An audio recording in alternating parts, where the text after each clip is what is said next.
What is up, Flockers? That is my fellow lockers and aspiring lockers. In today's video, I'm going to be taking you through how I wash my Microlocs. So if you're interested, then stick around. Now, it hasn't been a full week since I washed my hair last. I typically wash it about once a week, but I'm also a wash as needed type person. And because I've been sick, as you can probably hear, and just dealing with flare-ups with my seborrheic dermatitis because of taking antibiotics, it's time for me to wash again. So I'm gonna go ahead and do that today. I keep my wash days fairly simple and quick. I don't like long wash days. I believe in that wash and go.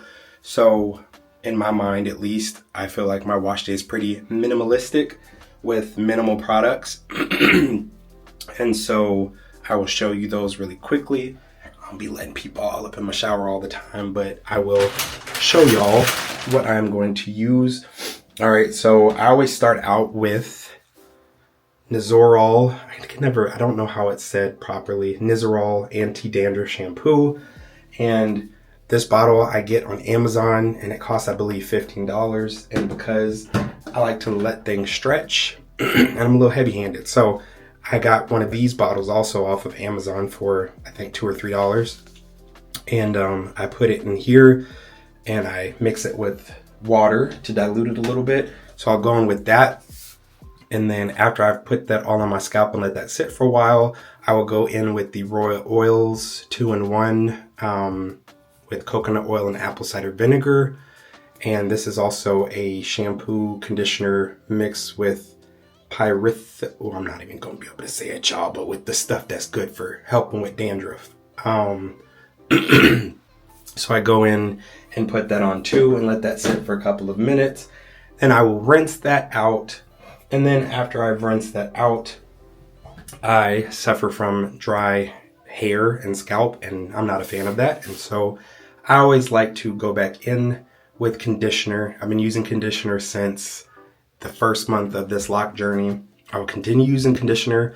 I don't have buildup. I don't have any negative results as a result of using conditioner, so I will continue using it. And the conditioner that I have been using for years at this point now is Aussie Miracle. Not necessarily this specific one with bamboo and the plum, but one of the types. Like I have this one, it's almost gone. And then once that one is fully gone, then I will start using this one, which is Total Miracle. It's a 7-in-1, dang, with apricot and Australian macadamia oil. So I use one of the versions of the Aussie conditioner. Yeah. And then honestly, what I do after I get out of the shower is I will just go in and I usually use a t-shirt to get up the majority or a lot of the water. So I just take a regular t-shirt that I have and I'll put that on, like I said, to sop up all the dripping water. And then I have this microfiber or whatever cloth head wrap thing that I put on that soaks up the majority and the rest of the water that is in my hair. And then once I'm ready to move on, I then will go in with, y'all know if y'all been on my channel, my line locks. I love my line locks. Leave-in moisturizer. It's getting a little low, so I'm gonna have to order some soon. But yeah, the Lion Locks locking moisturizer. I will go in with that and then put on some of my DIY oil to seal in the deal and then keep it moving. And like I said, the shower process itself is under 10 minutes. Well, the shower itself might not be under 10 minutes, but the washing process of the shower is under 10 minutes. And then the moisturizing, adding moisture back to my hair takes less than 5 minutes. So the whole start to finish is a 15-minute process, if even that. So it is a true wash and go.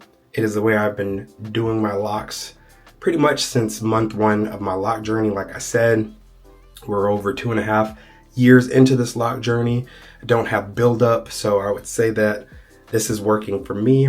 And like I always say on this channel, you got to find what works for you.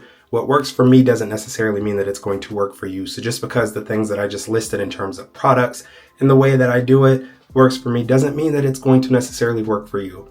So I'm a big proponent of trial and error, trying things out, seeing if it works for you, listening to your hair and your scalp. If it works for you, great, continue doing it. If you try something and it doesn't work, it doesn't feel right, don't continue doing it.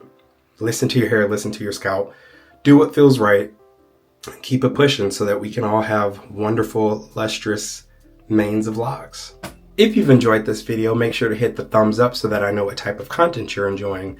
And also subscribe so that you can join the flock. And before you go anywhere, check out some of the other videos that have popped up on the screen. I'll see you there.